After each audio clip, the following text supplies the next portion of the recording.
When the spirit begins to stir within, it doesn't do so gently.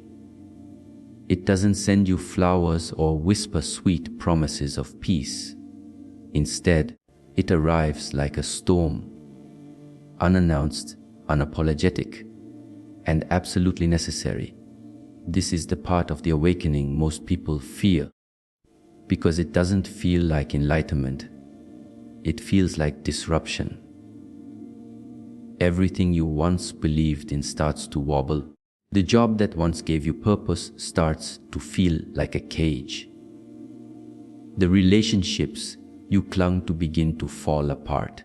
Even your daily routines, what you eat, how you speak, the music you enjoy, start to feel foreign. It's not madness, it's realignment. Your soul is beginning to show you what no longer serves the truth or who you really are. Think of your life like a house that has been decorated based on someone else's taste. Over the years, you accepted the furniture, the colors, the pictures on the wall, not because you loved them, but because you were told that's how a house should look. But suddenly, something inside you clicks. You look around and realize none of this feels like home. That moment of clarity, that discomfort, that itch to tear it all down, that's the beginning of your spiritual awakening. But here's the part many people struggle with. The demolition comes before the rebuild, and most people can't stand the dust. Disruption is not punishment. It is sacred. It is purposeful. It is the divine's way of clearing the old, so the new can be built with intention. But humans are creatures of habit. We cling to the familiar even when it makes us miserable. We stay in relationships that drain us because they're familiar. We work jobs that kill our creativity because they're secure. We follow beliefs that don't resonate anymore because questioning them feels like betrayal. But what if that discomfort is actually your inner self calling you home? Let me tell you a simple story. There was a man who had a beautiful tree in his backyard. It was large, leafy, and had been there since before he moved into the house. But over the years, it stopped bearing fruit.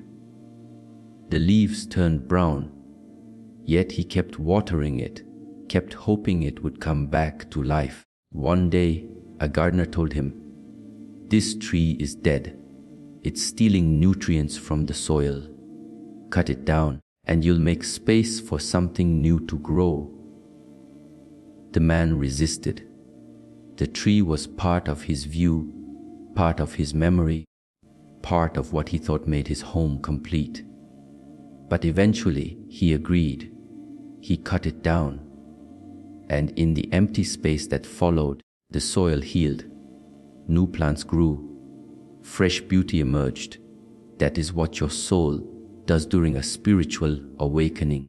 It removes the dead trees in your life, the beliefs, relationships, habits, and identities that are no longer alive.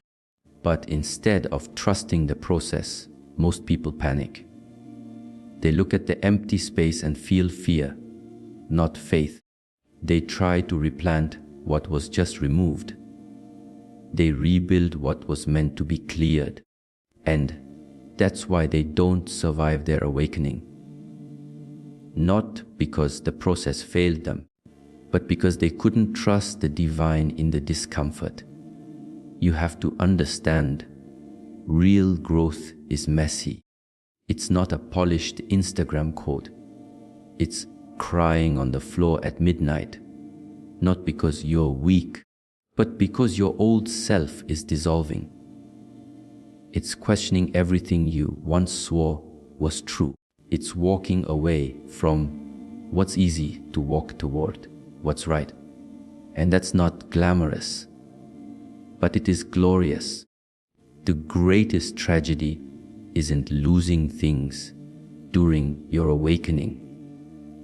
It's going back to what broke you just because it's familiar. Some people will lose everything in the process: friends, jobs, even their sense of identity.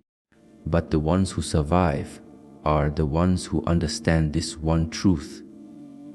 When your soul starts to wake up, your world must fall apart first, not to hurt you, but to make room for the person you were always meant to be. In daily life, this shows up in countless subtle ways.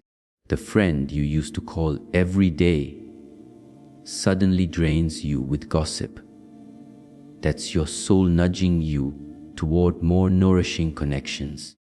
The career you once fought for now feels pointless. That's your calling beginning to rise. You may even start waking up in the middle of the night, heart pounding, not from anxiety, but from alignment knocking on the door. Don't ignore these signs. Don't run back to sleep. Stay awake. Yes, it's uncomfortable, but comfort never changed anyone's life. Fire always comes before gold. And just like gold must be purified in intense heat, your soul must be refined through divine disruption. So if everything in your life is shaking, take a deep breath and say, "Thank you." You are not being destroyed, you are being designed. And the more you resist the process, the longer it takes. But if you can embrace the mess, if you can see the pain as part of the plan, you will come out on the other side not just awake, but alive. Authentically, completely, purposefully alive. There is a sacred silence that follows the storm of awakening. A space where everything seems still, yet inside, a transformation is occurring so deep that words often fail to describe it. This silence isn't just the absence of noise, it's the divine invitation to listen. Not to the outside world, but to the voice within you that you've ignored for too long. The reason most people never survive their spiritual awakening is because they fight this stillness. They run from isolation. They try to fill the quiet with distractions, calls, noise, busy schedules, anything that stops them from hearing their soul speak. But if only they understood, this isolation is not abandonment, it is alignment. It is not emptiness, it is preparation. True awakening doesn't happen in crowds. It doesn't happen in applause or even in the validation of others. It happens when you are alone with yourself, when there's no one left to impress, when your achievements no longer comfort you, when you strip away every label you've worn and sit quietly with the rawness of who you are. That space is holy. It's the cocoon phase of your transformation. And just like a caterpillar must isolate in darkness before it becomes a butterfly, your spirit also needs stillness to evolve. But the problem is, most people resist this part. We are conditioned to believe that solitude is something negative. We've been taught that being alone means being unloved, unwanted, or unsuccessful. So the moment awakening pulls us away from the crowd, we panic. We feel like we're failing. But in truth, this separation is divine strategy. It's the Creator pulling you aside to reveal who you are without the noise, without the masks, without the roles you've been playing for others. Imagine this. You've been dancing on a stage for years, wearing costume after costume, performing role after role. You've gotten so used to the applause that you began to think the costume was you. But then, one day, the curtains close. The audience disappears, and you're left alone in the dressing room, looking at yourself in the mirror, not in makeup, not in costume, but as you are. That moment is jarring. It feels lonely. But it's also the first time in years you get to meet the real you. That's what spiritual isolation does. It strips away the roles you've performed. It separates you from people and patterns that don't match your truth. And while it feels painful, it's purposeful. Because in that stillness, something extraordinary begins to happen. You start to hear the voice of your inner self, the voice you silenced for years under the weight of expectations, the voice that told you to rest, but you pushed through, the voice that told you something didn't feel right, but you ignored it to keep peace. That voice is your divine compass, and it only grows louder when the world grows quieter. One of the greatest daily examples of this comes in our modern obsession with being constantly connected. Look around. Every moment of silence is quickly filled with a phone, a screen, a scroll. We wake up and immediately check messages. We eat meals while watching videos. We walk while listening to podcasts. We cannot sit in silence for more than a few seconds without feeling uncomfortable. And yet we say we want clarity. We want peace. We want to hear from God, from our higher self, from something greater. But how can we expect divine guidance when we never pause long enough to listen? Silence isn't empty. It's full of answers. Isolation isn't punishment. It's where direction is born. Think of how the greatest inventions, the most profound books, the most powerful revelations almost always came from solitude. Great thinkers didn't find clarity in chaos. They stepped away. They walked alone. They tuned in. And that is exactly what awakening demands of you. Not because you are being abandoned, but because you are being refined. The challenge is that this isolation can feel endless. Days turn into weeks where no one seems to understand you. Old friends drift away. You find it hard to explain your new thoughts, your new energy. You may even feel disconnected from the version of yourself you used to be. And that's okay. That disconnection is necessary. You are being unplugged from a system that no longer serves your soul. And in that unplugging, you may feel alone, but you are never without purpose. You see, seeds don't grow in the spotlight. They grow underground, in darkness, in silence. Your spiritual awakening is doing the same. It's planting you in isolation so your roots can deepen, so your foundation becomes strong. So when you do rise again, it won't be as a version of yourself that pleases others. It will be as your highest self, grounded in truth, aligned with purpose, and led by something greater than the opinions of the world. So don't fear the silence. Don't rush the isolation. Don't try to run back to noise just because the quiet feels foreign. Stay in it. Breathe through it. Trust that this sacred pause is not the end of your story. It's the place where the next chapter is being written in the language of truth, in the voice of the divine, in the stillness of your becoming. We live in a world that glorifies feelings. We're told to follow our heart, do what feels right, and trust our emotions. And while emotions are real, they are not always true. They change with the weather, with our mood, with the words of others. But spiritual awakening is not a feeling. It is a responsibility, a deep, unshakable calling to align your entire life with truth, even when it doesn't feel good, even when it's uncomfortable, even when no one else understands it. This is why most people don't survive their spiritual awakening, because they enter it expecting peace, but are given purpose.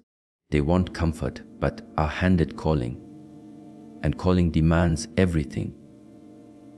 When you awaken spiritually, you begin to see clearly, not through your eyes, but through your soul. The illusions fall away. You realize that much of what you've built your life upon was not truth. It was tradition, habit, fear, or expectation. And now, as your inner eyes open, you can't unsee what you've seen. You can't go back to the version of you that accepted less, stayed silent, played small.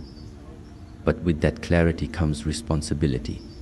You now know, you now see, and once you know, you are accountable. You're no longer allowed to pretend. Awakening demands you take ownership of your life. Think about a lighthouse. It doesn't exist for itself.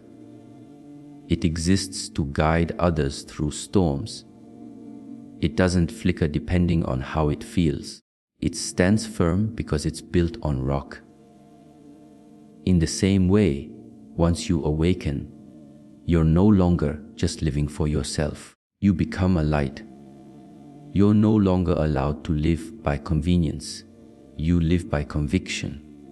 This is a weight, but it is also a gift. Every day you'll face choices, easy ones and hard ones, and before awakening, you may have chosen based on what felt good, what brought quick rewards, or what made you look successful. But now every decision becomes sacred. You begin asking, is this aligned with truth? Not, does this make me money? Or, will people like me more? Or, does this make me look powerful? You begin measuring your life not by gain, but by growth. And growth requires sacrifice. Let me give you an example from real life. Imagine someone working in a high-paying corporate job. From the outside, they have everything: status, salary, stability. But every day, they feel more disconnected. They feel the weight of unspoken truth on their chest. Their soul whispers, "This isn't you anymore." And in their awakening, they realize their purpose lies in something else. Maybe teaching, creating, healing, or serving. But to follow that purpose, they must leave the comfort, face judgment, start over, lose money, begin again. This is the responsibility of awakening. To obey the inner voice, even when it costs you something on the outside. And yet, this is where true power is born. Because nothing in this world can compete with a person who is walking in alignment with their spirit. They move differently. They speak with clarity. Their presence carries weight. Not because they're loud, but because they're true, and people feel that. Truth, after all, doesn't need to be explained. It radiates. The mistake many make is thinking awakening is just about a spiritual experience, some mystical moment, some goosebump encounter. But no, awakening is about discipline. It's about daily choices that honor your soul. It's about refusing to betray yourself in small ways. It's about walking away from gossip because your spirit doesn't want to be polluted. It's about choosing honesty over manipulation. It's about saying no to things that tempt your ego but starve your essence. That responsibility can feel heavy. You'll have days where you want to go back. where you miss the simplicity of ignorance. But every time you consider retreating, you'll hear your spirit whisper, "We've come too far to turn around now." That voice will remind you that the cost of betraying your soul is far greater than the cost of losing comfort. One of the most inspiring truths about responsibility in awakening is that it multiplies your influence. When you align your life with purpose, people around you begin to shift. They feel your energy. They watch your integrity. They start asking questions, not because you preached to them, but because you lived something real. That's leadership. That's impact. That's the kind of transformation that ripples through families, communities, even generations. So if you're awakening now and you're feeling the weight of this new responsibility, don't fear it. Embrace it. You were chosen to carry this truth for a reason. You were born with the capacity to handle the assignment. The world doesn't need more people who follow every emotion. They need people who are anchored, people who lead with light,